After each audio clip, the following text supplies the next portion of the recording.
చేసుకున్న డిష్ ఎంత పాపులర్ అయ్యేదంటే నేను తెచ్చుకున్నప్పుడల్లా మా ఫ్రెండ్స్ అంతా కూడా అందరూ ఈ డబ్బాని లాగేసుకొని అందరం కలిసి తినేసేవాళ్ళం. అయితే ఒకసారి కాలేజ్లో పిక్నిక్ వెళ్ళినప్పుడు కూడా అక్కడ అందరం కలిసి ఒక డిష్ చేద్దామంటే ఇదే చేద్దాం, ఎందుకంటే చేయడం చాలా ఈజీ, తినడం అంతకంటే చాలా హ్యాపీగా ఉంటుంది. కాలేజీల్లో చదువుకునే వాళ్ళకి అంత సమయం అంటే హాస్టల్లో ఉండే వాళ్ళకి ఎక్కువగా ఉండదు. కాకపోతే కొంచెం చూడ్డానికి ఇలా ఉన్నా మనం దీంట్లో కొంచెం అటు ఇటు మార్పులు చేసుకుంటే ఈజీగా చేసేసుకోవచ్చు. అంతేకాకుండా దీన్ని ఆవకాయతో తింటే బహు కమ్మగా ఉంటుంది. సో మరి తినేద్దామా? ఆ వయస్సు తిరిగి రాదు, ఆ కాలేజ్ రోజులు తిరిగి రావు, కానీ ఆ జ్ఞాపకాలు మాత్రం చక్కగా ఆ రోజుల్లో మనం ఇష్టంగా తినే వంటలు చేసుకొని చక్కగా ఎంజాయ్ చేయొచ్చు. ఇటీవల మా ఫ్రెండ్ అమెరికాలో ఉంటాడు, వచ్చినప్పుడు అరే నువ్వు కాలేజ్లో చేసి ఆ డిష్ చేసి పెడతావా అన్నాడు. నేను అనుకున్నాను, ఆహా, అంటే చాలా విషయాలు కాలేజ్లో విషయాలు మర్చిపోయాడు, కానీ ఈ వంట గురించి మాత్రం మర్చిపోలేదు. సో అదే గుర్తుకొచ్చి ఈరోజు మళ్ళీ చేసేసుకున్నాం. మరీ ఎక్కువ గ్రేవీ లేని ఆవకాయ బద్ద వేసుకొని చక్కగా దీన్ని ఫుల్గా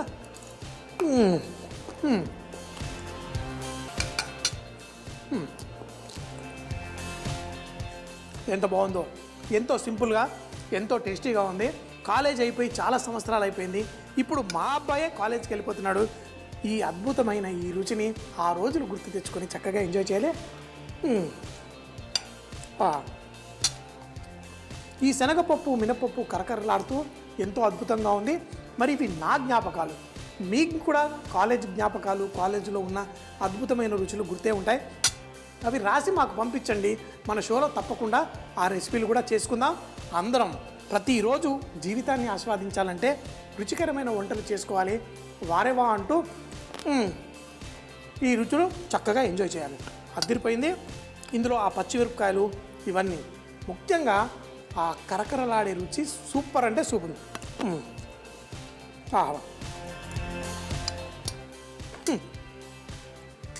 మరి అదృష్టం ఉండాలి ఇవన్నీ చక్కగా ఎంజాయ్ చేయాలంటే. మరి మీరు కూడా చేసుకోండి, తినండి, వారే వాహనం. బంగాళదుంప కోడిగుడ్డుతోటి ఫ్రైడ్ రైస్ తయారు చేయడానికి ముందుగా స్టవ్ పై ప్యాన్ పెట్టి నూనె వేసి కొన్ని ఉల్లిపాయలు వేసి ఉప్పు కారం అలాగే కోడిగుడ్లను వేసి చక్కగా టాస్ చేసుకోవాలి. ఇది పొరిటలా తయారైన తర్వాత దీన్ని తీసి ఒక ప్లేట్లో పెట్టుకోవాలి. తర్వాత అదే ప్యాన్ లో నూనె వేసి ఆవాలు, ఎండిమిరపకాయలు, జీలకర్ర, శనగపప్పు, మినప్పప్పు వేసి చక్కగా పప్పు వేగిన తర్వాత కరివేపాకు, పసుపు, ఆ బంగాళదుంప ముక్కలు కూడా వేసి చక్కగా వేగనివ్వాలి. ఇందులో సన్నగా తరిగిన అల్లం ముక్కలు, పచ్చిమిరపకాయ ముక్కలు. అమ్మా, అలాంటి వాళ్ళది నిజమైన ప్రేమ కాదు, అది వ్యామోహం. ఎగ్జాక్ట్లీ చిన్నత్త, నిజంగా ప్రేమించుకున్న వాళ్ళు అలా చేయరు.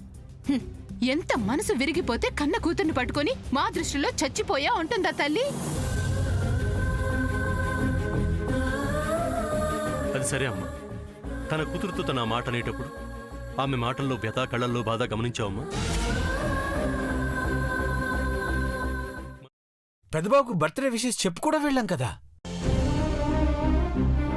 ఊరికే ఎలా కాలిపోతుంది? మంట పెడితేనో పడితేనో తగలబడుతుంది.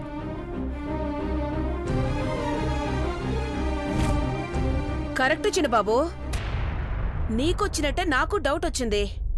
పార్వతే షర్టును తగలబెట్టిందనుకుంటా.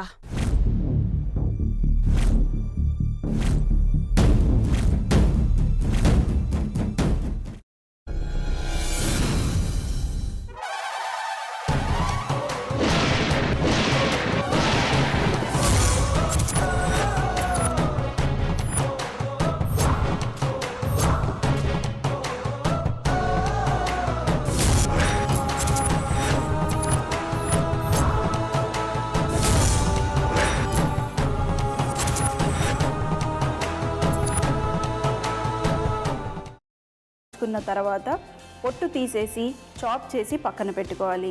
ఒక ప్యాన్లో కొద్దిగా నూనె వేడి చేసి అందులో ఆవాలు, మినప్పప్పు, శనగపప్పు, కరివేపాకు, సన్నగా తరిగి పెట్టుకున్న ఉల్లిపాయలు వేసుకుని 1 నిమిషం పాటు వేయించుకోవాలి. ఆ తర్వాత కాల్చి కట్ చేసి పెట్టుకున్న వంకాయని కూడా అందులో వేసుకుని బాగా మిక్స్ చేసి బౌల్లోకి ట్రాన్స్ఫర్ చేసుకుని అందులో తగినంత చిక్కటి పెరుగు లేదా పల్చటి పెరుగు వేసుకుని మిక్స్ చేసి అన్నంతో కానివ్వండి, చపాతీతో కానివ్వండి సర్వ్ చేసినా చాలా బాగుంటుంది.